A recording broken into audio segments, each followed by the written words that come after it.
it's better than. Oh, he's given him! He's given him! Umpire Bansal's given him! That's the end of the test match. आप मुझे बताइए उस match में बंसल हाय हाय से लेके बंसल जिंदाबाद तक के नारे का सफर कैसा था? गिलिस्पी बैटिंग कर रहे थे, वेंकटेश प्रसाद मेरे एंड से गेंद कर रहे थे। उन्होंने एक गेंद फेंकी, आउटस्विंग गेंद थी, गेंद बाहर निकल करके गई। मेरे को ऐसा नहीं लगा कि ये बल्ले से लग करके गेंद गई है। अंपायर की ड्यूटी क्या होती है? जो उसको फील्ड के अंदर दिखाई देता है और जो लगता है वही डिसीजन उसको देना चाहिए। उसके हिसाब से मैंने उसे नॉट आउट दिया। मैदान से जोर जोर के नारे लगने चालू हो गए, एस.के. बंसल हाय है। वी.वी.एस. लक्ष्मण और राहुल द्रविड़ क्या गजब की बैटिंग करी है। दुनिया के अंदर कोई भी आदमी उस मैच को देख करके ये नहीं कह सकता था कि इंडिया मैच जीत जाएगी। ब्रिस्बेन टेस्ट में ऋषभ पंत की 89 रन, मेलबर्न टेस्ट में अजिंक्य रहाणे का शतक, कोटला टेस्ट में अनिल कुंबले के 10 विकेट और इसके बाद सिडनी टेस्ट मैच में सचिन तेंदुलकर की 241 रन की पारी। ये इंडियन क्रिकेट के वो पल हैं जिनका जिक्र इंडियन फैंस को वापस उन यादों में ले जाने के लिए काफी है। लेकिन एक पारी ऐसी है जो इन सब पर भारी है। साल 2001 का ऐतिहासिक टेस्ट मैच, कोलकाता का ईडन गार्डन्स का मैदान, वी.वी.एस. लक्ष्मण और राहुल द्रविड़ के बीच 376 रन की साझेदारी, फॉलो ऑन करती हुई टीम इंडिया का मैच जीतना और ऑस्ट्रेलियंस का गुरूर टूटना। सौरव गांगुली की टीम ने असंभव को संभव कर दिया था। लाखों लोगों ने ये मैच होते हुए देखा, लेकिन आज ललन टॉप बैठकी में हमारे साथ जो है उन्होंने इस मैच को बहुत करीब से देखा था। दर्शक जिन घटनाओं पर उछल रहे थे उन सभी घटनाओं में ये शामिल थे। ललन टॉप बैठकी में स्वागत कीजिए एस.के. बंसल जी का। नमस्ते सर, कैसे हैं आप? नमस्कार जी, भगवान की कृपा से मैं बिल्कुल स्वस्थ हूँ, ठीक हूँ। आप मुझे बताइए उस मैच में जी बंसल हाय हाय से लेके बंसल जिंदाबाद तक के नारे का सफर कैसा था? देखिए जी, ऐसा है, अंपायरिंग अपने आप में एक ऐसा जॉब है। अगर अंपायर से कोई गलती हो जाती है तो बट नेचुरल है, जो भी देखने वाले हैं उसको फील करते हैं और फिर वो जैसा चाहे बोल सकते हैं। तो उस मैच में मेरे से भी एक गलती हो गई थी और जिस समय गलती हुई मेरे को ऐसा नहीं लगता था कि मेरे से गलती हो गई है।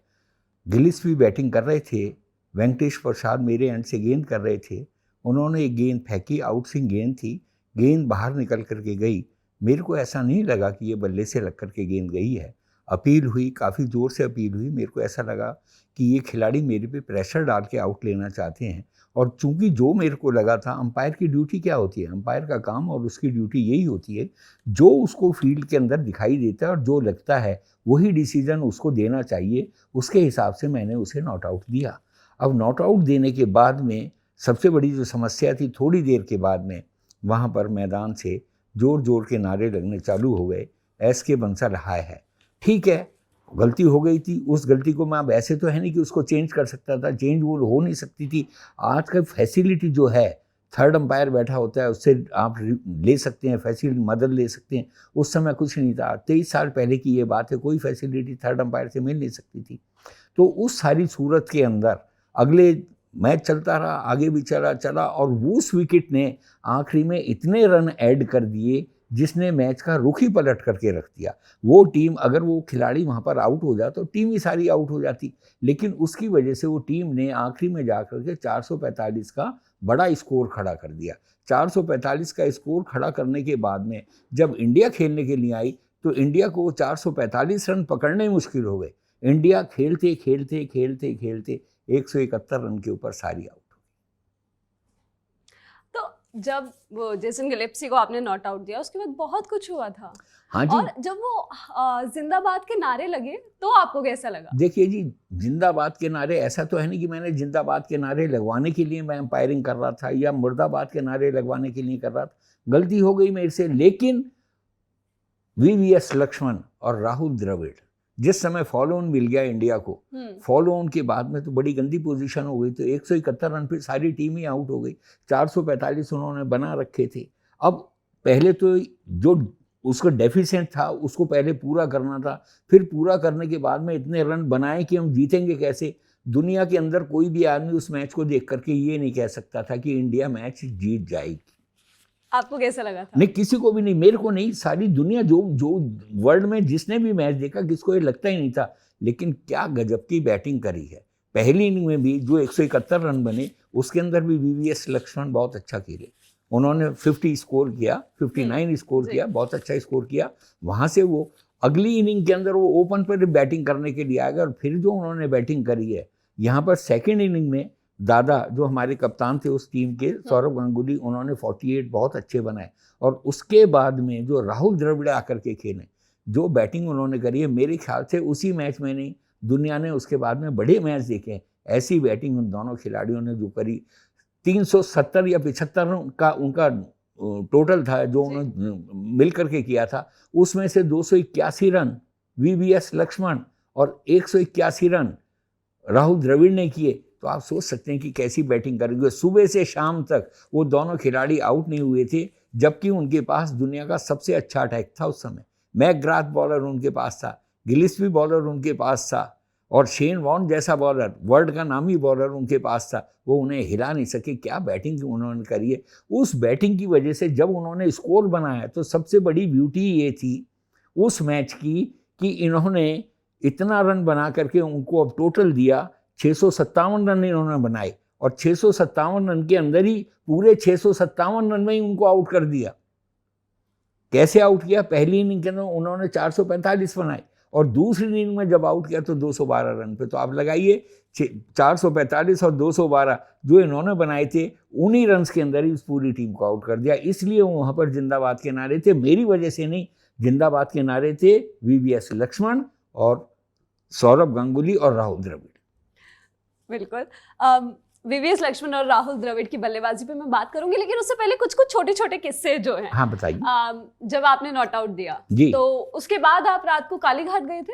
हाँ मैं वहाँ क्या हुआ था? दरअसल मैं देवी जी के दर्शन करने गया था। हाँ। आई बीइंग इन हिंदू और हमें अपने देवताओं की पूजा करनी चाहिए, मैं वहाँ पूजा करने के लिए गया, देवता की पूजा करने के लिए। जब मैं देवी जी के दर्शन करने के लिए गया तो वहाँ एक पुजारी थे, तो उन्होंने मेरे से पूछा, कहने लगे आप एसके बंसल अंपायर हैं? मैंने कहा, मेरे ताज्जुब हो गया देख करके, वो मेरे से पूछ रहे हैं कि मैं एसके बंसल अंपायर हूँ। मैंने कहा हाँ जी मैं ही अंपायर हूँ। तो 5वां दिन आने वाला था, चौथे दिन की यह बात है, चौथे दिन की रात को, तो उन्होंने अपने आप ही मेरे से कहा जी कल इंडिया मैच जीत जाएगी। उस समय दुनिया के अंदर कोई आदमी फोरकास्ट नहीं कर सकता था, ऐसी सिचुएशन नहीं थी कि इंडिया मैच जीत जाएगी। जब उन्होंने कहा, मैंने कहा जी मैं कैसे कह सकता हूँ जीत जाएगी नहीं जीत जाएगी। कहने लगे जी जब मैच जीत जाए इंडिया तो आप फिर आना कल दर्शन करने के लिए। अब गए? हाँ मैं गया था। फिर क्या बात हुई? और मेरी जब उनसे बात हुई तो कहने लगे हमने आपको क्या कहा था? मैंने कहा जी आपने तो गजब कर दिया, आपने तो फोरकास्ट ही कर दिया मैच का। तो मेरा कहने का मतलब ये है कि मैच में अप्स एंड डाउन्स कैसे आई, आप सोच करके देखिए क्या क्या स्कोर हुआ है, कैसे कैसे हुआ है। वो जो गिलिस्पी को नॉट आउट दिया गया था वहाँ पर स्टीव वाग और गिलिस्पी खेल रहे थे। गिलिस्पी ने तो जितने रन किए स्टीव वाग वहाँ पर 100 बना गए, 110 रन उन्होंने। तो वो जो पेयर की पार्टनरशिप थी उसने मैच का रुख बदल रख दिया था। लेकिन हमें थोड़ी मालूम था कि इनकी पार्टनरशिप अब वीवीएस लक्ष्मण और राहुल द्रविड़ उससे दुगनी पार्टनरशिप करने वाले। तो मैच ऐसा हुआ जिसका जवाब नहीं था। आज भी लोग जो देखते हैं उनको बहुत अच्छा लगता है मैच, और मैं भी जब कभी देखता हूँ तो वाकई उस मैच के अंदर खासियत ही थी।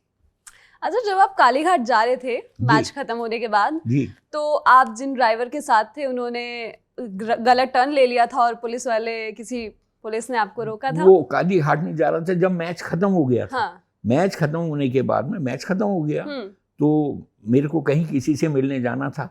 तो एक जिस गाड़ी में मैं जा रहा था, मेरी अपनी गाड़ी तो थी नहीं, मैं कलकत्ता में मैच कर रहा था। I was thankful to Calcutta cricket association. तो ये उन्होंने मेरे को गाड़ी दी थी, तो उस ड्राइवर ने गलत रास्ते के अंदर गाड़ी मोड़ दी, वन वे था, उधर नहीं ले जाना था। जब वो वहाँ ले जा रहा था तो पुलिस वाले ने गाड़ी रोक ली, और पुलिस वाले ने रोका तो वो कहने लगे जी मैं तो गलती आ गया। मैंने कहा भैया तुम यहाँ के ड्राइवर हो, हम तो दिल्ली के रहने वाले हैं, हमें तो मालूम नहीं किधर जाना है किधर नहीं जाना। खैर मैं उनसे नीचे पुलिस वाले से बात करने के लिए गया। मैंने कहा भाई क्या बात हुई? कहने लगे जी ये गलत साइड आ गया। मैंने कहा जी अब इसका होगा क्या? कहने लगे जी चालान होगा। मैंने कहा जी बिना चालान के बात नहीं बन सकती। कहने लगे बिल्कुल नहीं बन सकती। मैंने कहा जी मैं तो दिल्ली से आऊँ। कहने लगे आप दिल्ली से आए, अगर आप चलाते तो हम आपको छोड़ देते, ये तो बंगाल से है और ये खुद ही बंगाली है, तो बंगाली आदमी गलती करे हम कैसे छोड़ सकते। मैंने कहा जी आप देख लीजिए। तो मैंने अचानक उनसे पूछा, मैंने कहा क्या आपने आज मैच हो रहा था यहाँ पर? इंडिया और ऑस्ट्रेलिया का मैच, कहने लगे हाँ जी हुआ था। मैंने कहा उसका क्या हुआ? कहने लगे वो इंडिया जीत गई। तो जब उन्होंने बोला इंडिया जीत गई, मैंने कहा कैसे जीत गई? मैंने कहा मैं आपको एक चीज़ बताना चाहता हूँ। कहने लगे क्या? मैंने कहा मैं उसका अंपायर था। तो जब मैंने उनसे कहा कि मैं उसका अंपायर था, कहने लगे आप एसके बंसल हैं? तो मुझे ताज्जुब हुआ कि इस आदमी को मेरा नाम भी याद है। मेरे से कहता आप जहाँ से चाहते हैं वहाँ से चले जाइए, नो झगड़ा। ये मैं फैक्ट बोलता हूँ कि उसने गजब कर दिया। कहता आप कोई चला नहीं, उसको बोला गलत रास्ते पे नहीं, वापस मोड़ो और निकल जाओ। तो मैं ये लाइकिंग है उनकी। ये बंगाल के लोग जो हैं बड़े दीवाने हैं, मैं सच कहता हूँ। बंगाल का एक एक आदमी इतना दीवाना है क्रिकेट का कि आप पूछिए मत। लेडीज हों जेंट्स हों, मैच देखने आप सोच करके देखो, 1 लाख आदमी मैच, 5 दिन 1 लाख आदमी मैच, सुबह से शाम तक 1 लाख अंदर होते थे और 1 लाख बाहर होते थे। बाहर से भी वही शोर होता था और अंदर से भी वही शोर होता था। वैसे क्रिकेट की दीवानगी आपके परिवार में भी, आपके बेटे देख रहे थे मैच एयरपोर्ट पे और झगड़ा हो गया था? ऐसा ही है। देखिए जी, अब कोई भी परिवार का आदमी अगर उसके पेरेंट्स के बारे में कहीं पर भी उल्टा सीधा बोला जाए तो उसे गुस्सा तो आ ही जाता है। लेकिन मैंने उन्हें बाद में एडवाइस करी। मैंने कहा देखो मेरी बात सुनो, जनरल पब्लिक है और गलती हमसे हुई है, तो जो गलती हुई है उसे अगर कोई आदमी बोल करके जाना है तो तुम्हें एडमिट करना चाहिए, उसमें परेशान होने की क्या बात है। बिल्कुल। अब सौरव गांगुली से क्या बात हुई थी जब आपने नॉट आउट दिया था? क्योंकि उनके साथ भी कोई बात हुई थी जब लंच या फिर टी ब्रेक के लिए आप लोग जा रहे थे? जब हम अंदर मैच के अंदर दोबारा वापस आ रहे थे तो ऐसी बात होती रही। मेरे से कहने लगे सर कैसे गलती होगी? मैंने कहा भाई मेरे को नहीं सुनाई दिया, मेरे को दिखाई नहीं दिया, सुनाई नहीं दिया, तो मैं कैसे आउट दे सकता हूँ? तब मेरे को सौरभ से बात हुई। कहने लगे छोड़ो सर अब आगे का मैच। मैंने कहा तो आगे का मैच तो चलाना ही है और गलती आगे नहीं होनी चाहिए, सबसे बड़ी चीज़ यही है। देखिए कोई भी आदमी है, गलती अगर होती है तो उसको कॉशियस तो होना ही चाहिए ना। गलती कैसे हो गई, कहाँ मिसिंग थी, क्यों मैं इतना अटेंटिव नहीं था कि गलती कैसे हो गई, तो ध्यान रखना चाहिए। और अंपायर की ड्यूटी है। अगर अंपायर गलती ही करता रहेगा तो फिर अंपायर कहाँ है वो? आप भी बताइए। तो अब आप मतलब लोग ऐसे याद करते हैं कि एसके बंसल जी ने उस मैच में अंपायरिंग की थी, आपको कैसा लगता है? ठीक है जी, देखो जी जो पसंद करते हैं। और ये तो मैंने क्या करी अंपायरिंग, भगवान की कृपा थी। बहुत सारे अंपायरों में से सेलेक्ट कर रहे हैं। बीसीसीआई ने मेरे को अंपायरिंग की ड्यूटी दी थी, मैं नहीं कह सकता हूँ। मेरे से पहले वेंकट राघवन साहब ने करी, मेरे बाद में जाकर के फिर एक अंपायर और थे, उन्होंने अंपायरिंग करी। तो हम 3 आदमियों ने अंपायरिंग करी थी बस। आप वीवीएस लक्ष्मण और राहुल द्रविड़ की साझेदारी को बहुत ज़्यादा याद कर रहे थे, कैसी थी उसको मतलब लाइव देखना, बिल्कुल ग्राउंड में इतने नज़दीक से देखना कैसा था? देखिए जी मैं आपको बताऊं, मैकग्राथ मेरी तरफ से गेंद कर रहे थे और गिलिस्पी ने भी, और कैस्पो रिच उन्होंने भी मेरी तरफ से गेंद करी, और शेन वॉर्न ने भी गेंद करी। मैं आपको बिल्कुल ठीक बात बताऊंगा, इतनी नपी तुली उन्होंने बैटिंग की।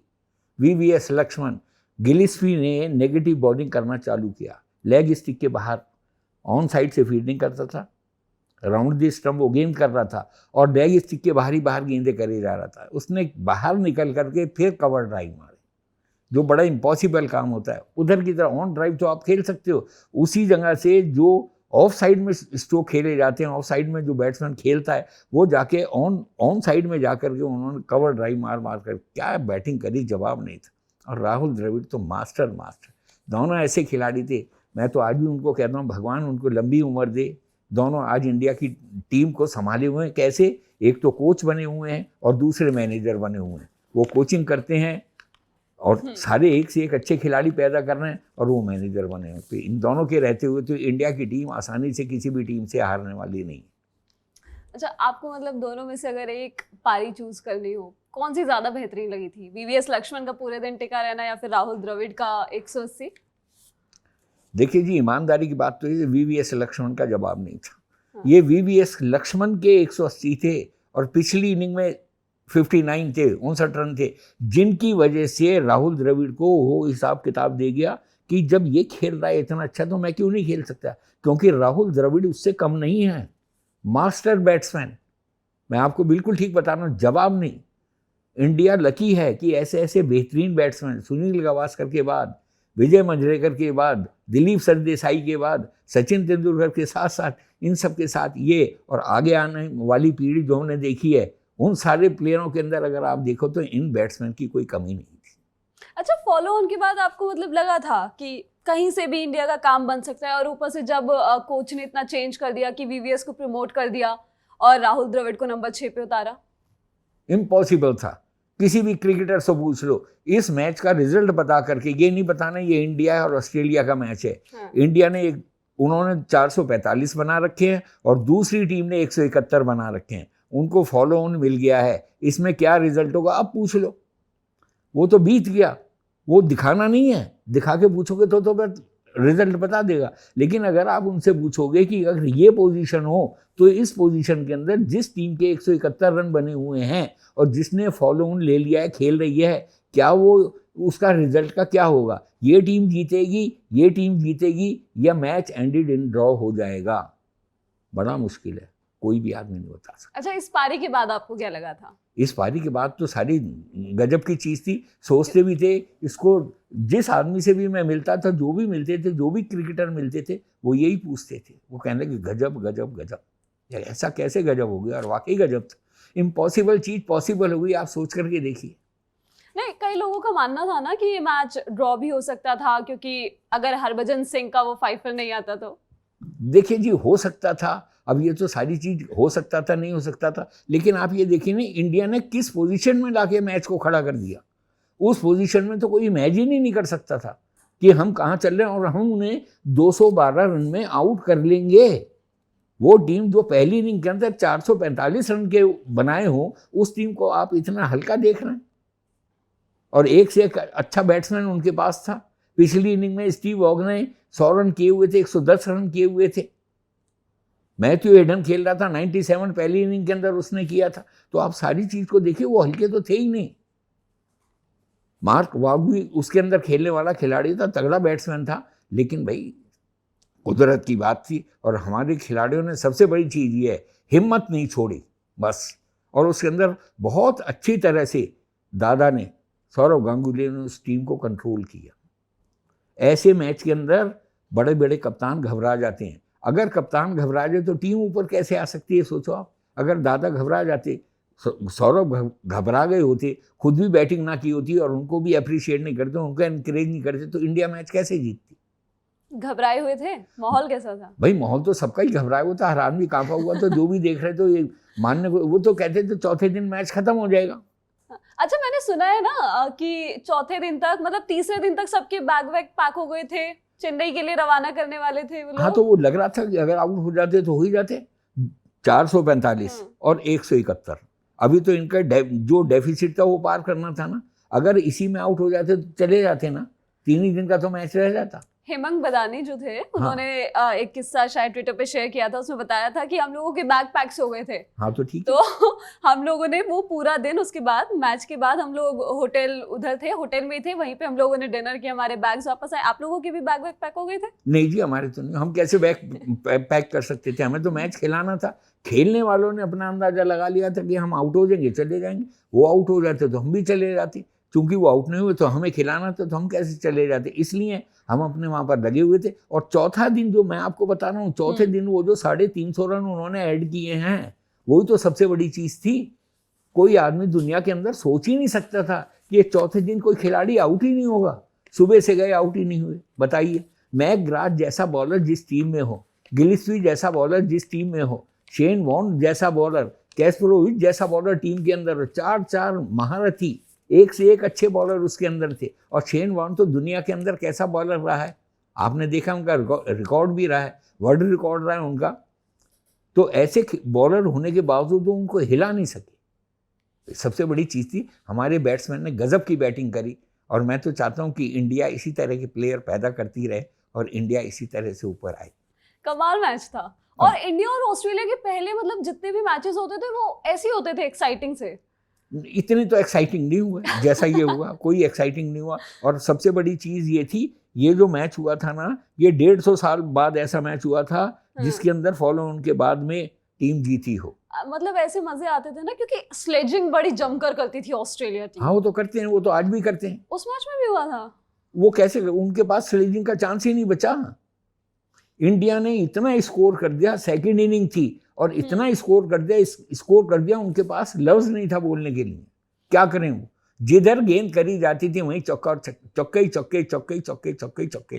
लगते थे। क्या बैटिंग करी राहुल द्रविड़, जवाब ने VVS लक्ष्मण जवाब। तो स्लेजिंग कर कौन रहा था? नहीं, स्लेजिंग कर ही नहीं सकते थे, उनके पास क्या था, क्या बोले वो। जो बैट्समैन बैटिंग करे जा रहा है, स्कोर पे स्कोर हुए जा रहा है, वो जो डेफिसिट था पहली इनिंग और पहली इनिंग के बाद में जो फॉलो दिया था, उस डेफिसिट को पहले पूरा किया। पूरा करने के बाद फिर लीड दे दी, और लीड देने के बाद में फिर जब उन्हें खिलाना चालू किया, उन्हें 212 रन में आउट कर तो दिया। उस टाइम मतलब जब इंडिया आया तब कुछ स्लेजिंग वगैरह नहीं हुई? नहीं, फिर स्लेजिंग के उनके पास चांस था नहीं, वो करें क्या, वो इतने हल्के, इतने फंस गए। 650 रन बनवा दिए उन्होंने। 650 रन बनवाने के बाद में अब उनकी तो जान ये निकल रही थी कि हम ये आगे का दिन बिताएं कैसे। उनको नहीं लग रहा था कि हम सारे आउट हो जाएंगे। लेकिन इस तरह से क्या गेंद, सचिन तेंदुलकर ने भी बहुत अच्छी गेंद करी और सरदार बहादुर ने भी बहुत अच्छी गेंद करी। सारे बॉलर उनकी छाती के ऊपर चढ़े हुए थे। उनको लग ही नहीं रहा था कि ऑस्ट्रेलिया खेल रही है। इंडिया के सामने ऐसा लगता था कि ऑस्ट्रेलिया तो इंडिया बन गई और इंडिया ऑस्ट्रेलिया बन गई। अच्छा, ऐसा भी है कि ड्रिंक्स के लिए ना आशीष नेहरा आ रहे थे, हिमंग बदानी आ रहे थे, तो वो जब भी ड्रिंक्स लेके आए तो वो ऑस्ट्रेलियन से कुछ कह रहे थे? अब ये तो मैं कह नहीं सकता उन्होंने क्या बातचीत करी। देखिए, प्लेयर होते हैं, हाँ। आपस में ऐसी बात नहीं होती कि अगर हम हार जाएं तो हम कुछ ऐसा टॉन्टिंग वॉन्टिंग करना चालू करें। प्लेयर होते हैं, आगे भी तो खेलना होता है। ऐसा तो नहीं कि वो पहला और आखिरी मैच था लाइफ का, और भी तो मैच खेलने होते हैं। तो वो जो भी बोल रहे होंगे, मेरे ख्याल से spirit of the game maintain करके ही वो बातचीत हो रही होगी। बिल्कुल। अब ऐसा वैसे आपने कभी मतलब इंडिया के 6 मैच में आपने एम्पायरिंग की है जी, है ना, और वो 6 मैचेस इंडिया जीती है, जी। तो आपने कभी ऐसा देखा नहीं कि भाई स्लेजिंग हो गई है वहां पे और आप रोकने जा रहे हो? नहीं, ऐसी कोई बात नहीं है, कोई परेशानी नहीं होती। मैच बड़े अच्छे हुए। मेरे मैच, श्रीलंका का मैच बहुत अच्छा हुआ, इंग्लैंड का मैच बहुत अच्छा हुआ, न्यूजीलैंड का मैच बहुत अच्छा हुआ, जिम्बाब्वे का मैच बहुत अच्छा हुआ। सारे मैच हुए, बड़े अच्छे मैच हुए। और हमारी इंडियन टीम ने तो कई मैच तो ऐसा था 3 दिन और 3.5 दिन में जीते। यही वाला मैच था जिसने गजब ढा दिया। जिसने भी देखा, आज भी इस मैच को आप दोबारा दिखाना चालू करेंगे और पूरा 5 दिन दिखाइए, पहले खत्म नहीं करिए। ऐसा नहीं करिए कि उसकी सिर्फ हाईलाइट्स दिखा करके आप छोड़ दें।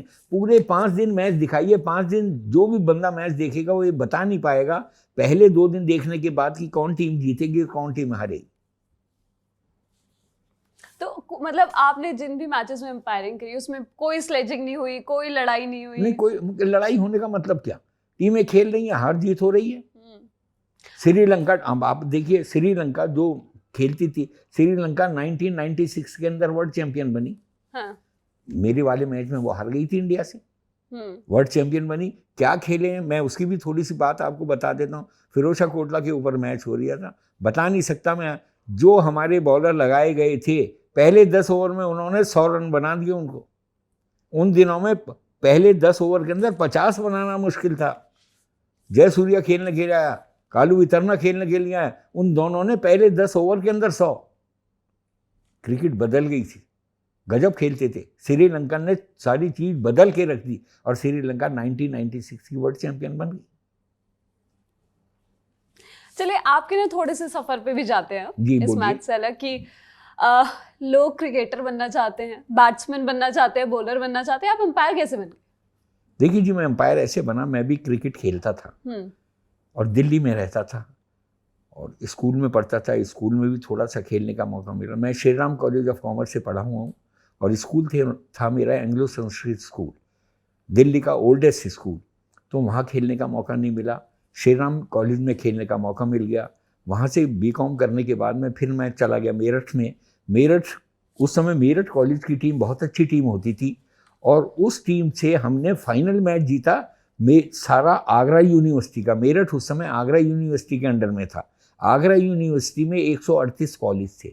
138 कॉलेज के अंदर कोई कॉलेज अगर फाइनल जीतेगा तो आप खुद समझ सकते हैं कि कितना तगड़ा कंपटीशन होगा। उसके अंदर मैं बता दूं, आजकल ये जो एसजी वाले हैं ना, जिनका स्पोर्ट्स गुड्स का माल चलता है, सारे एसजी के बल्ले और बॉल, ये जो टेस्ट मैच जो बॉल इस्तेमाल होती है, बल्ले इस्तेमाल होते हैं, एसजी के इस्तेमाल होते हैं।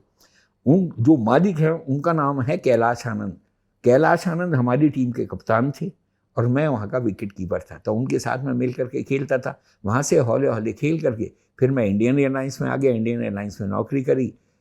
ईश्वर की कृपा से इंडियन एयरलाइंस में 34 साल नौकरी करने के बाद ये वाला मैच करने के बाद मैं रिटायर भी हो गया था, क्योंकि मेरी 60 साल की उम्र हो गई थी। 60 साल की उम्र ही इसके अंदर रिटायरमेंट की है। तो उससे बजाय खेलने का मेरे को चांस नहीं मिला। जब खेलने का चांस नहीं मिला, मुझे मालूम था कि दिल्ली की टीम हल्की टीम नहीं, दिल्ली में एक से एक बेहतरीन खिलाड़ी खेलता था, तो मैं उससे स्विच ओवर हो गया। मैंने कहा इससे बेहतर ये है कि आप इधर से दूसरी लाइन में चले जाओ, और उसका श्रेय सबसे बड़ा दिल्ली के 4 अंपायरों को जाता है, जिसमें स्वरूप किशन रेव टेस्ट अंपायर थे, हरप्रसाद जी टेस्ट अंपायर थे, एस.के. भट्टाचार्य टेस्ट अंपायर थे, डॉक्टर राम बाबू गुप्ता जिन्होंने फाइनल किया था वर्ल्ड कप का, वो भी टेस्ट अंपायर थे, और एक राजन मेहरा साहब थे, वो भी टेस्ट अंपायर थे। इन लोगों से मैंने सीखा, हौले हौले सीख करके फिर मैं टेस्ट पास किया, और टेस्ट पास करके मैं रणजी ट्रॉफी अंपायर बना। रणजी ट्रॉफी में मेरा ये सारी पीरियड चला मेरा 1980 से लेकर के 2000 तक, जिसके अंदर 93 के अंदर मेरे को वनडे इंटरनेशनल करने का मौका मिला। वहाँ से ये टेस्ट मैच के अंदर मेरी ड्यूटी लगाई गई, और 6 टेस्ट और मैंने 30 वनडे मैच। बिल्कुल। आप चाहते थे कि आपके बेटे भी अंपायर बने? ऐसा जी, मैं चाहता तो था कि ये बने नहीं बने, लेकिन मैं कैसे कहता कि आप बन जाओ अंपायर। ये तो जिस आदमी में अंदर से एक इच्छा होती है, जागती है। मेरे ट्विन सन्स थे, तो ट्विन्स थे वो, तो दोनों ही वो क्रिकेट के अंदर इंटरेस्टेड थे। उन्होंने टेस्ट दिया, टेस्ट पास करके वो दोनों अंपायर बने, रणजी ट्रॉफी अंपायर बने। ये मेरी बैड लक है। अभी 2 साल पहले मेरे छोटे लड़के की उनमें से डेथ हो गई, कार्डियक अरेस्ट हो गया था उसको। बड़ा लड़का मेरा अभी भी रणजी ट्रॉफी में अंपायरिंग करता है। तो ये हमारी लाइन थी, और अभी भी ऐसा है। रणजी ट्रॉफी होती है, उसको हौले हौले हौले हौले आप मेहनत करेंगे, आप निकल करके ऊपर तक जा सकते। उस टेस्ट में क्या होता है, मतलब क्या क्या चीजें करवाई जाती है कंपायर्स का जो टेस्ट? देखिए जी, उसमें रिटन टेस्ट होता है। रिटन टेस्ट की किताब है, किताब इंग्लैंड से भी मिलती है। MCC लॉज हैं, 42 लॉ हैं, 42 लॉज हैं। 42 लॉज पढ़ाए जाते हैं, क्योंकि सारी क्रिकेट उन 42 लॉज से कवर होती है। हमने भी एक किताब बना दी है। हमने किताब बनाई है डिग्लॉट, जिसमें इंग्लिश और हिंदी साथ साथ चलेगी। एक तरफ इंग्लिश है, एक तरफ हिंदी है। अगर हिंदी पढ़ने वाला हिंदी से सीखना चाहे तो हिंदी सीख सकता है, इंग्लिश से सीखना चाहे तो इंग्लिश की तो किताब पहले ही चली आ रही है। तो उन लॉज को आपको पढ़ करके तैयार होना है, और पढ़ने के बाद में उनको अप्लाई करना है। हर मैच के अंदर वही लॉ अप्लाई होंगे, दूसरा कोई लॉ नहीं होगा। आप लड़कों का मैच कराओ, लड़कियों का मैच कराओ, टेस्ट मैच कराओ, वनडे इंटरनेशनल कराओ, और ये 2020 कराओ, और जो भी मैच आप कराओगे वो ही सारे लॉ वहाँ पर अप्लाई होंगे। उसमें 2-4 चीज़ ऐड हो जाएंगी, हटाया कोई चीज़ नहीं जाती। तो ये तो पढ़ाई है किताब। अगर मैं BCom करना चाहता हूँ तो मेरे को कॉमर्स की नहीं तैयारी करनी पड़ेगी ना। अब मैं कॉमर्स की तैयारी में क्रिकेट लगा दूंगा तो कैसे बात बनेगी, और क्रिकेट की तैयारी में कॉमर्स लगाऊंगा तो कैसे बात बनेगी। तो किताब से तैयारी करनी पड़ती है। फिर BCCI टेस्ट कंडक्ट करता है। अच्छा। उस टेस्ट के अंदर आपको रिटन टेस्ट पास करना पड़ेगा। रिटन टेस्ट में जिसके भी 90 या 90% से ज़्यादा नंबर होते हैं वो पास होता है। आप सोच के देखिए, अगर 90 हम 60% वाले को पास कर दें, इसका मतलब हम एडमिट करते हैं कि आदमी 40% गलती कर सकता है। 10 डिसीजन होते हैं एक मैच में, एक इनिंग के अंदर। एक इनिंग में 10 डिसीजन के अंदर अगर 4 गलती वो करेगा तो फिर अंपायरिंग कैसे होगी? उसको मैक्सिमम चांस दिया जाता है। अगर उससे गलती हो जाए तो एक गलती से ज़्यादा नहीं होनी चाहिए, एक भी नहीं होनी चाहिए। लेकिन अगर होती है तो एक से ज़्यादा किसी भी सूरत, इसीलिए 90% पे उसे पास किया जाता है। फिर उसका प्रैक्टिकल होता है, फिर उसका वाइवा वो से होता है, और सारे लेने के बाद में जो सारी चीज़ों में पास होता है उसको फिर रणजी ट्रॉफी बनाते हैं। फिर रणजी ट्रॉफी में हर साल उसे रणजी ट्रॉफी के 5, 7, 10, 12 मैचेस दिए जाते हैं। उसमें जिसकी परफॉर्मेंस अच्छी होती जाती है उनको वो देखते रहते हैं, उनको मार्क्स दिए जाते हैं। जो कप्तान होता है टीम का या मैच रेफरी होता है वो उसके मार्क्स देता है, इस बच्चे ने कैसी अंपायरिंग करी है। उसके अंदर जो ज़्यादा मार्क्स लेकर के आगे आता जाता है, रिपोर्ट जिसकी ज़्यादा अच्छी होती है उनको फिर अपग्रेड किया जाता है। अच्छा, ठीक है। तो आपकी अंपायरिंग की काफ़ी तारीफ होती है कि आपने जब लास्ट टेस्ट किया उसके बाद आपको दोबारा BCCI वालों ने बुलाया कि नए जो लोग आ रहे हैं उनको सिखाने के लिए। देखिए जी, मैंने 2001 का ये मैच किया था। हाँ। उसके बाद में मेरे को BCCI ने मैच रेफरी बना दिया था। तो 4-5 साल मैंने मैच रेफरीशिप करी। फिर उन्होंने क्या किया कि उनका एक आइडिया हुआ कि साइमन टफल एक बड़े नामी अंपायर हैं ऑस्ट्रेलिया के, उन्होंने क्लासेस लेनी चालू करी अंपायर्स को ग्रो करने के लिए, पढ़ाने के लिए। तो उनका ग्रुप एक आया था इंडिया में, और बीसीसीआई ने बुलाया था। उन लोगों ने जो पुराने अंपायर थे उनको भी बुलाया, जो नए अंपायर थे उनको भी बुलाया, उन सबको गाइड करना शुरू किया। तो हमने भी जाकर के उनकी क्लासेस ज्वाइन करी थी। वो सारा करने के बाद में 2010 के अंदर फिर उन लोगों को तो उन्होंने वापस भेज दिया। अब हम लोगों में से कुछ आदमी लेने थे, तो मेरे को और एक मिस्टर कुलकर्णी हैं, मेरे मित्र हैं, हम 2 आदमियों को बीसीसीआई ने सेलेक्ट किया। 2010, 2011, 2012 उन्होंने 1 साल के लिए सेलेक्ट किया था, लेकिन 1 साल के बजाय हमको 3 साल के लिए उन्होंने रखा। 3 साल के अंदर 37 मंथ्स में मैंने वहाँ पर पढ़ाया, और सारे जो आज तक अभी तक जो अंपायर कर रहे हैं ऑलमोस्ट मैंने सारे अंपायर्स को वहाँ पर पढ़ाया। आपके बेटों ने एग्जाम पास नहीं किया था पहली बार? नहीं जी, वो जब आपको गुस्सा आया? नहीं, पास किया था। अच्छा। हाँ, फर्स्ट अटेम्प्ट उनकी थी, उन्होंने पास किया। बीसीसीआई ने अंपायर टेस्ट कंडक्ट किया था, दोनों ने पास किया था। One of them got 92% mark, the other got 91% marks. तो आपने ऐसे उनको धमकाया क्यों था कि भाई पढ़ लो, पास करो? भाई बिना मैं उन्हें ये तो नहीं कह सकता कि आप बिना पढ़े भी आ जाओ, मैं पास कराऊंगा। क्यों कराऊंगा? ये अंपायरिंग आसान गेम नहीं है। आप मैदान में खड़े हैं, लाख आदमी आपको देख रहे हैं, और अगर आप डिसीजन गलत देंगे तो बाहर कैसे आएंगे? आप सोच करके देखिए, ये छोटी मोटी चीज़ नहीं है। बैट्समैन बैटिंग करके गलती करके बाहर आ जाता है, कोई प्रॉब्लम नहीं। बॉलर कैच छोड़ देता है, कोई प्रॉब्लम नहीं। विकेट कीपर स्टंपिंग छोड़ देता है, कोई प्रॉब्लम नहीं। लेकिन अंपायर की ड्यूटी क्या है? अंपायर की ड्यूटी है डिसीजन देना, और करेक्ट डिसीजन देना। अगर वो डिसीजन ही ठीक नहीं दे पाएगा तो अंपायरिंग करने के लिए क्यों आ रहा है वो? इसलिए मैंने कहा अगर करना है तो मेहनत करो, पढ़ो, तैयारी करो, और टेस्ट दो। टेस्ट के अंदर आउटस्टैंडिंग आना चाहिए। 90% से 89 मार्क्स होंगे तो कोई हेल्प नहीं करेगा। You must get more than 90% marks. तो इसके अंदर और एक चीज़ भी आपको दूसरी माननी पड़ेगी, हम हिंदुस्तानी हैं सारे, हमारी अंग्रेजी तो ऐसी नहीं कि हम इंग्लैंड रिटर्न है।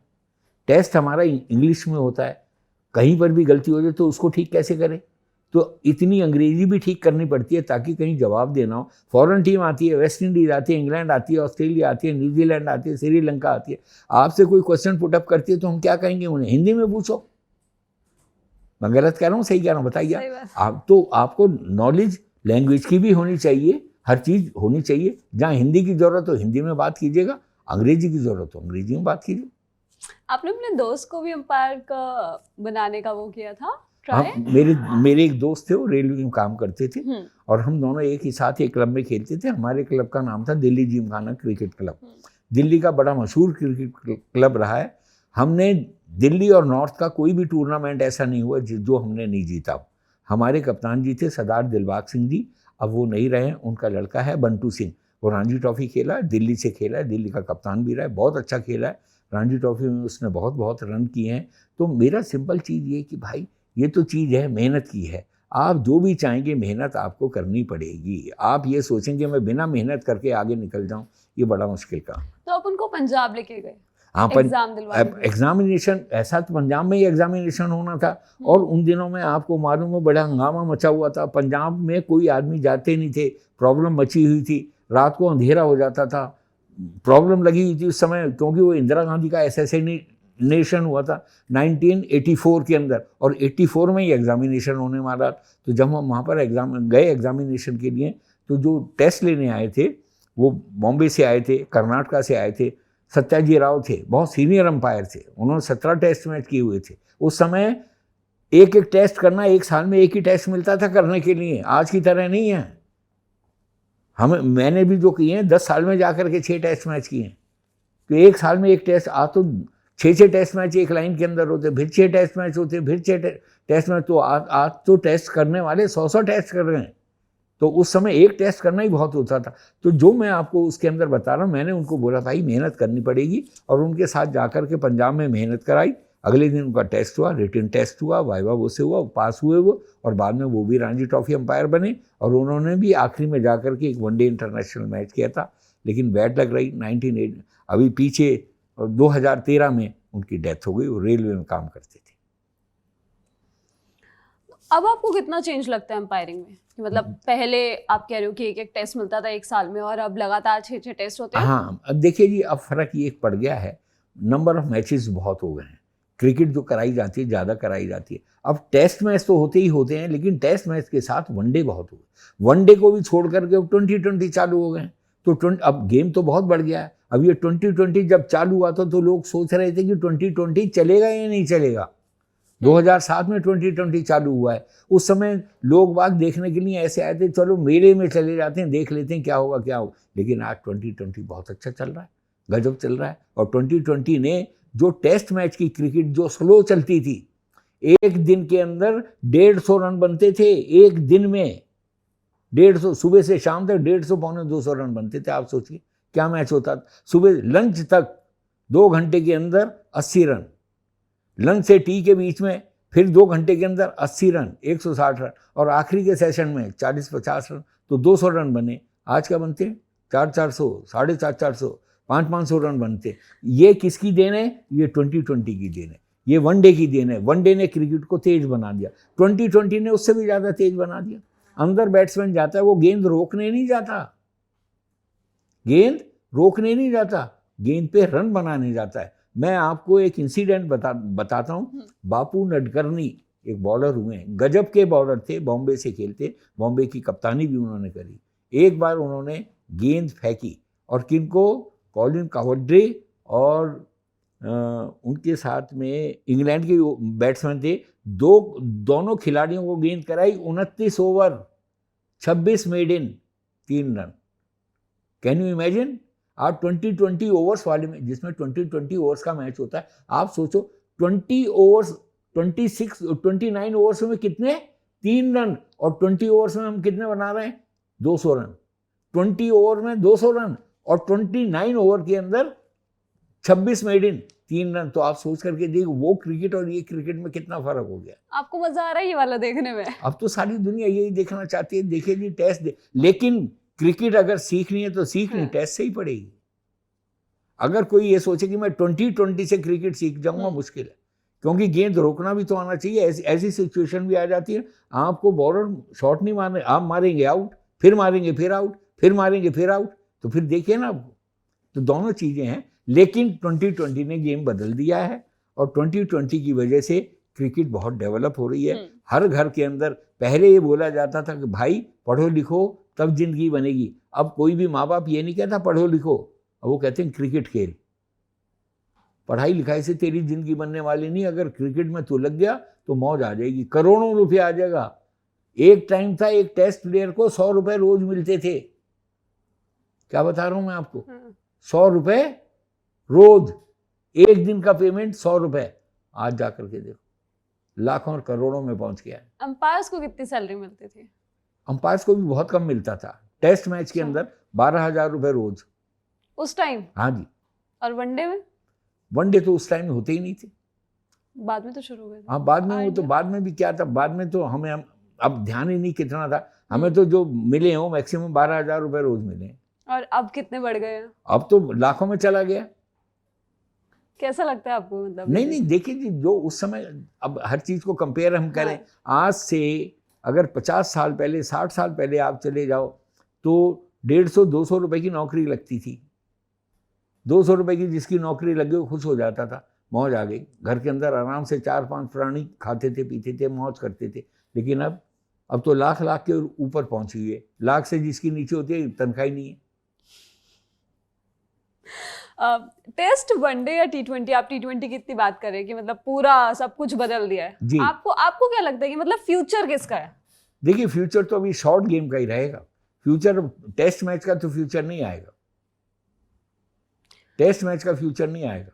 तो टेस्ट में जो इतनी बातें होती है कि एक्चुअल गेम जो है, असली गेम तो टेस्ट ही है। तैयारी तो वहीं करनी पड़ेगी ना। आप तैयारी कैसे करोगे? बैटिंग करना कैसे सीखोगे? गेंद रोकना भी तो आना चाहिए। सारी गेंद पे शॉट ही लगाते रहोगे तो थोड़े दिन में पता चलेगा 2020 खेलने आए हैं, 20 रन पे सारी टीम आउट, फिर क्या करेंगे आप? सही बात। क्रिकेट तो क्रिकेट के तरीके से खेलनी चाहिए ना।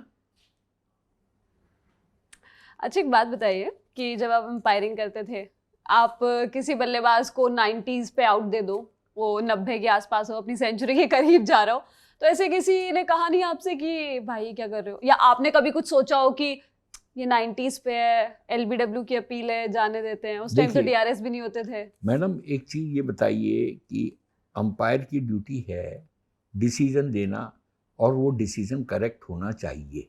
हाँ। यही ड्यूटी है। उसकी क्यों ड्यूटी लगाई गई है? अदरवाइज उसकी ड्यूटी मत लगाओ। आप एक ऐसे आदमी की ड्यूटी लगा दो जो प्लेयरों के हिसाब से अंपायरिंग करे, बजाय अंपायरिंग के हिसाब से अंपायरिंग करने के लिए।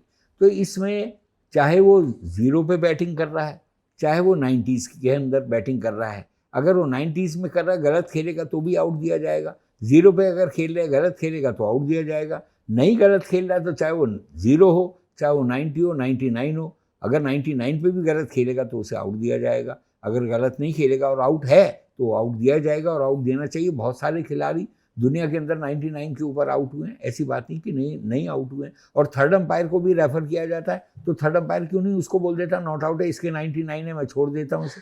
क्यों नहीं बोल देता? उसको मालूम है ये मेरे को डिसीजन रेफर किया गया है और जो मैंने देखा है उसके अंदर ये आउट है, तो आउट को आउट ही देना चाहिए।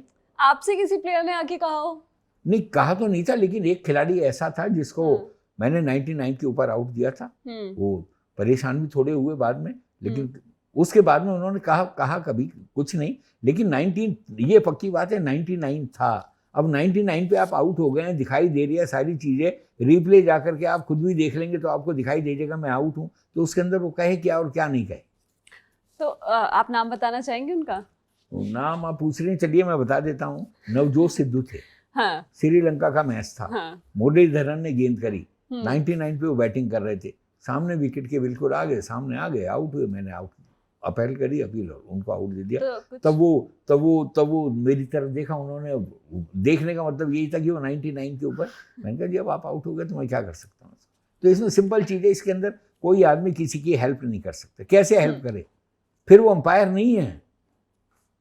अच्छा, आपने देखा हो किसी को कि मतलब कोई दूसरी टीम के अंपायर हो, या फिर ऐसे ही जनरली मैच में देखा हो कि कोई 99 पे जाने दिया किसी अंपायर ने? नहीं, ऐसा मेरी निगाह में ऐसा कुछ नहीं है, क्योंकि मैंने बहुत सारे खिलाड़ी 99 पे आउट होते हुए देखे।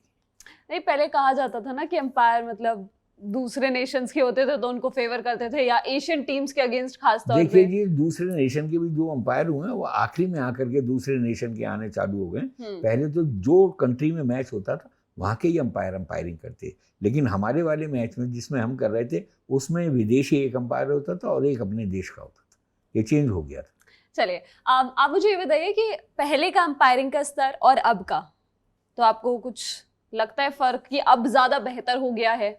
देखिए जी, स्तर के ऊपर तो मैं नहीं बोल सकता। स्तर के ऊपर तो सिर्फ प्लेयर आपको बता सकते हैं, क्योंकि मैच वो खेलते हैं, उनको मालूम कि कौन से डिसीजन ठीक दिए गए, नहीं दिए गए। अब सबसे बड़ा फायदा ये हो गया है, रेफर कर दिए जाते हैं डिसीजन। रेफर कितने डिसीजन हम रेफर कर सकते हैं वो सारे नहीं कर सकते, 2 या 3 डिसीजन रेफर कर सकते हैं नियम के अनुसार। अगर वो ठीक दे दिए गए तो बढ़ा दिया जाता है डिसीजन, लेकिन अगर वो गलत हो गए तो वो डिसीजन खत्म हो जाते हैं। फिर जो भी डिसीजन होगा आप ही को देना पड़ेगा। तो रेफरेंस की वजह से अब डिसीजन के अंदर गलती होने की गुंजाइश बहुत कम। अच्छा, स्पिरिट ऑफ द गेम की बड़ी चर्चा होती है जी। अभी एशेज हुआ, जॉनी बेस्ट रूल्स के हिसाब से आउट हुए जी। सब लोगों ने बात कर दी कि मतलब ठीक है, नियम के हिसाब से आउट है, लेकिन स्पिरिट ऑफ द गेम नहीं है। स्पिरिट ऑफ द गेम क्या है? हम स्पिरिट के हिसाब से चलें या गेम के हिसाब से चलें? सिंपल आप बताइए। देखिए, स्पिरिट ऑफ द गेम क्या है? स्पिरिट ऑफ द गेम है जब खिलाड़ी आउट हो जाए, उसे मालूम है कि मैं आउट हो गया हूँ, और वो आउट होने के बाद में वहीं खड़ा रहता है, तब स्पिरिट ऑफ द गेम कहाँ जाती है? वो क्यों नहीं आता बाहर? ये अंपायर से स्पिरिट ऑफ द गेम चाहते हैं। सिंपल चीज है।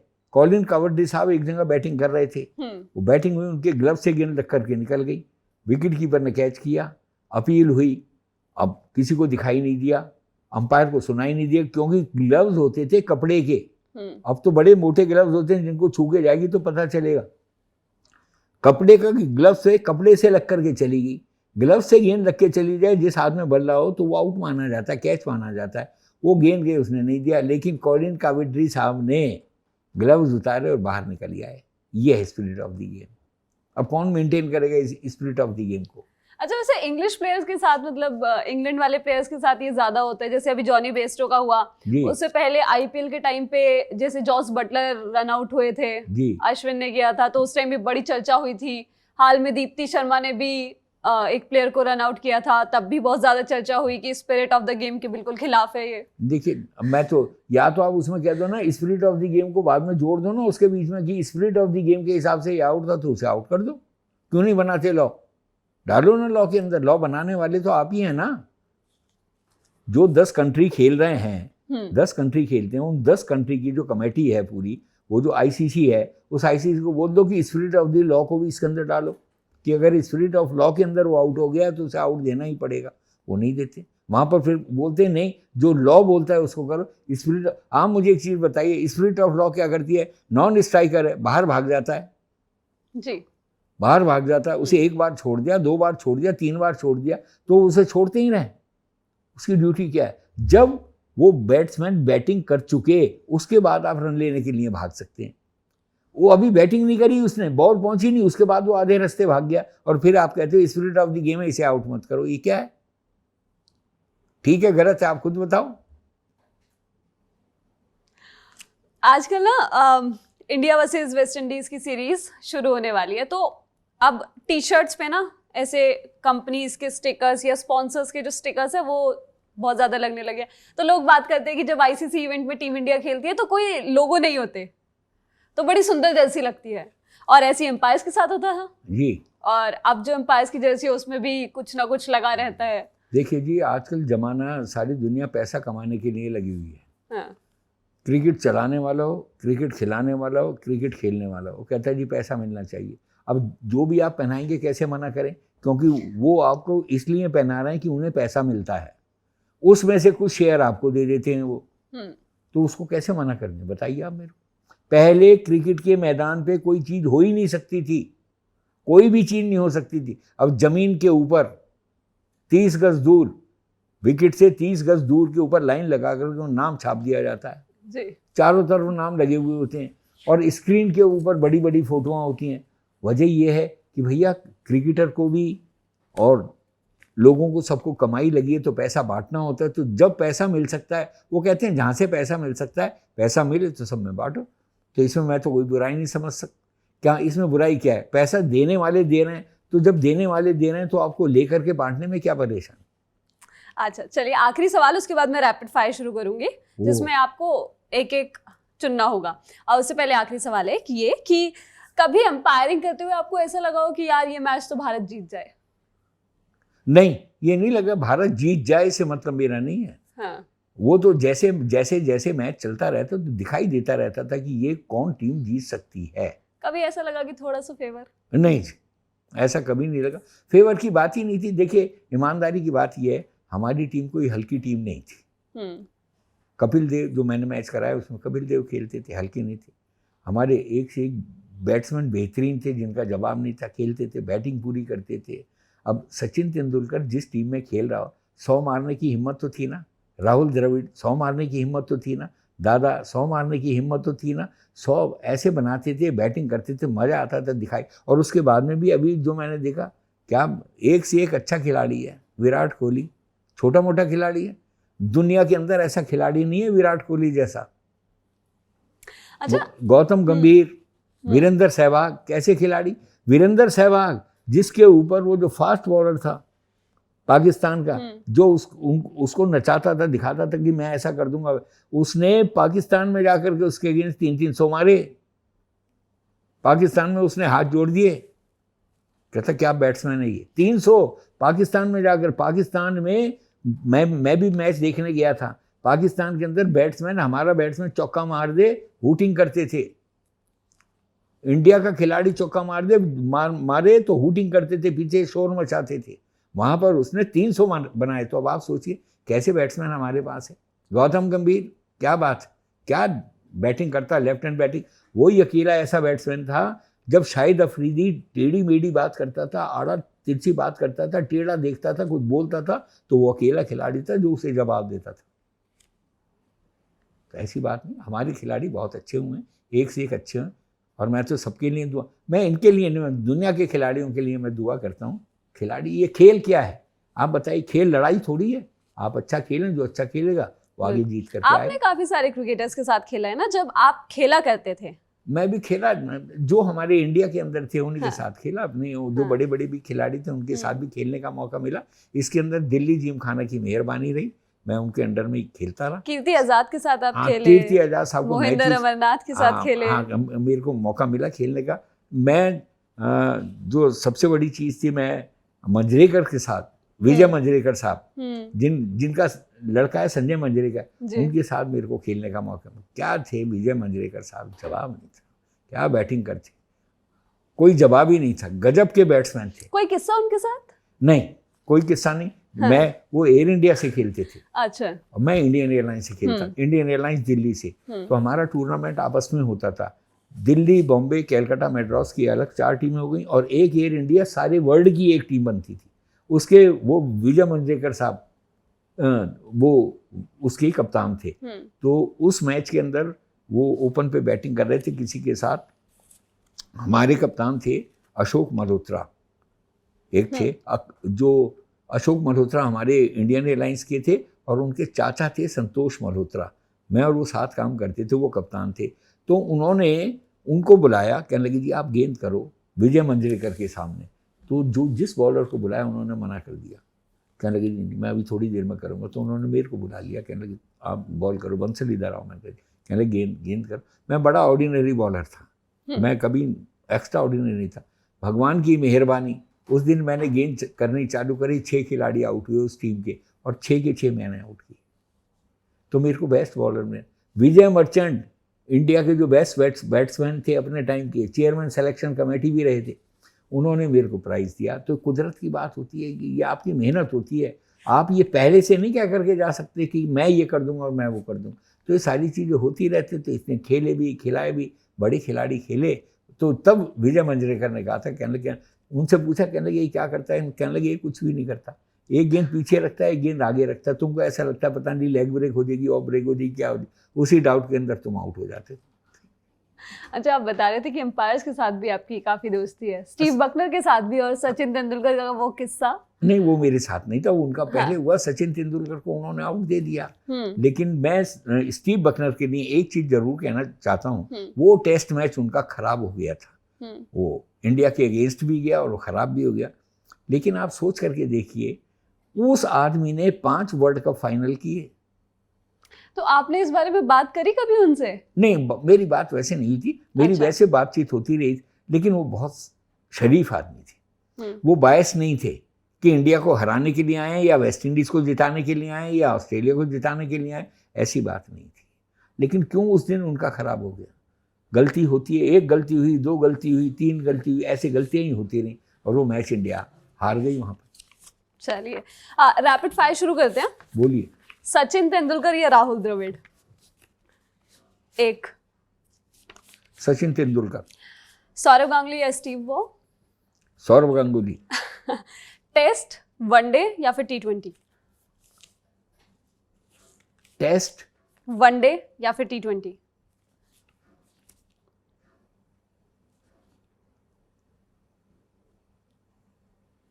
इसमें तो कहना मुश्किल है, आई एम सॉरी। एक ना, एक फॉर्म। देखिए, मैं यही कहना चाहता हूँ, अगर क्रिकेट देखनी है और वाकई क्रिकेट क्या है, तो टेस्ट ही है। अच्छा, अंपायरिंग DRS के साथ या बिना DRS के, अगर आपके हाथ में हो तो? अब तो DRS के साथ ही होनी चाहिए। गावस्कर, सचिन तेंदुलकर या विराट कोहली?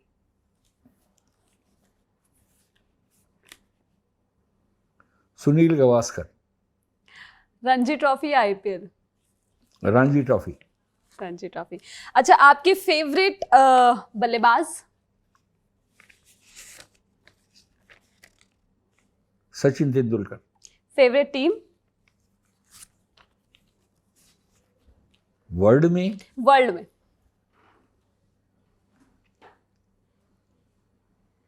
ऑस्ट्रेलिया। फेवरेट गेंदबाज? अनिल कुंबले। और फेवरेट कप्तान?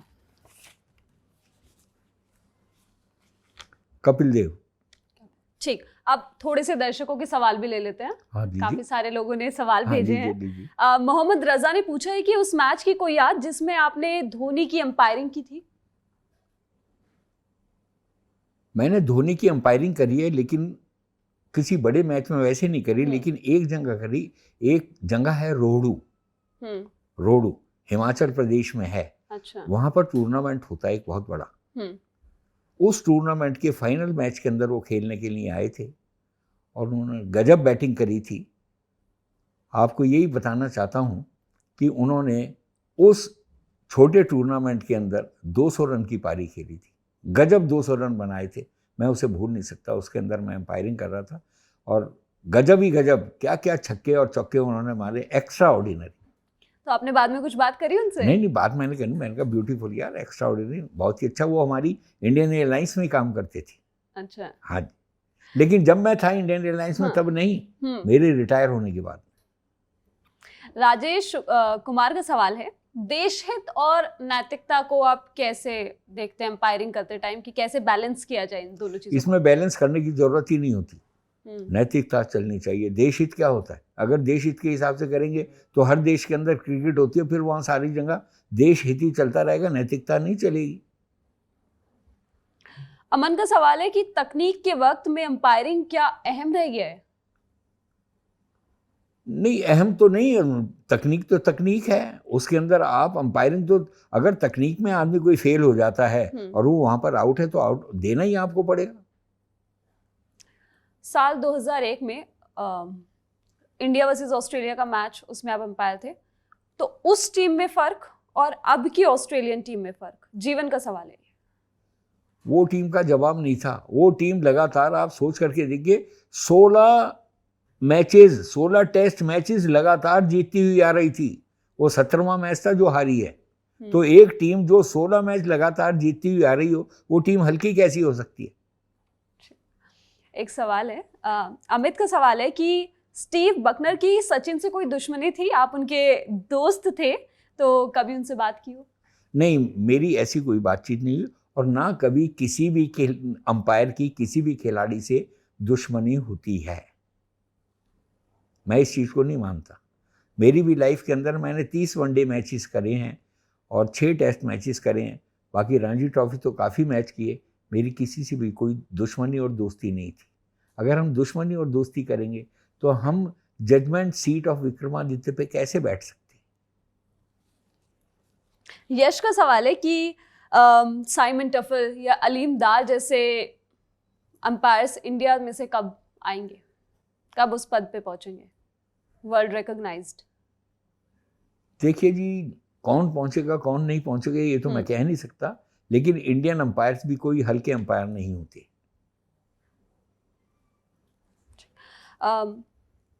राघवेंद्र का सवाल है, जब कोलकाता टेस्ट में ऑस्ट्रेलिया की दूसरी पारी का अंतिम विकेट मैग्रा को आपने एलबीडब्ल्यू आउट दिया, हरभजन की अपील करने से लगभग पहले आपने सुपर फास्ट तरीके से अपनी उंगली उठाई थी। ऐसा है, अपील से पहले तो कोई उंगली उठा ही नहीं सकता। अपील होने के बाद में ही आउट दिया जाता है या नेगेटिव किया जाता है। तो जब अपील हो गई और आपकी ओपिनियन में खिलाड़ी दिखता है आउट है तो आप आउट देंगे, और नहीं दिखता है तो नॉट आउट देंगे। वो हैरान, मैग्रा हैरान रह गए थे। अब वो हैरान, तो खिलाड़ी बोल्ड हो जाता तो भी हैरान होता है, देखता है गेंद कहाँ से घुस गई। ठीक, आज के कई सारे एम्पायर्स हैं, आपने उनको पढ़ाया होगा जब आपने क्लासेस दी थी 3 साल के लिए, तो अब कोई ऐसे स्टूडेंट आपके जिनका नाम आपको याद आता हो? आजकल कर रहे हैं, इंडिया में कर रहे हैं, अच्छी अंपायरिंग कर रहे हैं, बहुत अच्छे अंपायर हैं। हमारे दिल्ली से ही हैं, अनिल चौधरी हैं, बहुत अच्छी अंपायरिंग कर रहे हैं। आपने उनको सिखाया, आपने कुछ बताया? हाँ, यहाँ से, हमारे यहाँ से ही सीख करके गए। अच्छा जी। तो आपको कोई नाम याद आते हो जिनको आपने सिखाया हो? मैं आपको बता रहा हूँ, सारी इस समय इंडिया के अंदर जो भी हैं, वो आईसीसी के अंदर जितने भी हमारे अंपायर गए हुए हैं वो हमने सिखाया उनको। अच्छा, चलिए एक सवाल और ले लेते हैं। रोहित का है कि भारत का सबसे बड़ा प्लेयर कौन है? इस पे बड़ी डिबेट होती है। आप किस प्लेयर को बड़ा मानते हैं? सोच के देखिएगा। जो सिर्फ स्कोर बनाता है, भाई सीधी सी बात है, जो मैच को जितवा दे वो बड़ा प्लेयर है। अगर जीते हुए मैच को भी वो नहीं जितवा सकता, आपको ये जरूरी है कि 100 रन बनाएंगे तो ही मैच जीतेंगे? हमें 5 रन चाहिए जीतने के लिए, और उस टाइम पे 5 रन आपसे नहीं बनते हैं तो क्या फायदा हुआ फिर? आपके हिसाब से एक नाम? नहीं, करंट प्लेयरों में तो मैं समझता हूँ ये जो रोहित है हमारा, इसका कोई जवाब। चलिए शुक्रिया। ललन टॉप बैठकी में श्याम कुमार बंसल जी के साथ इतना ही, और आप ऐसे ही कंटेंट के लिए देखते रहिए दी ललन टॉप। शुक्रिया।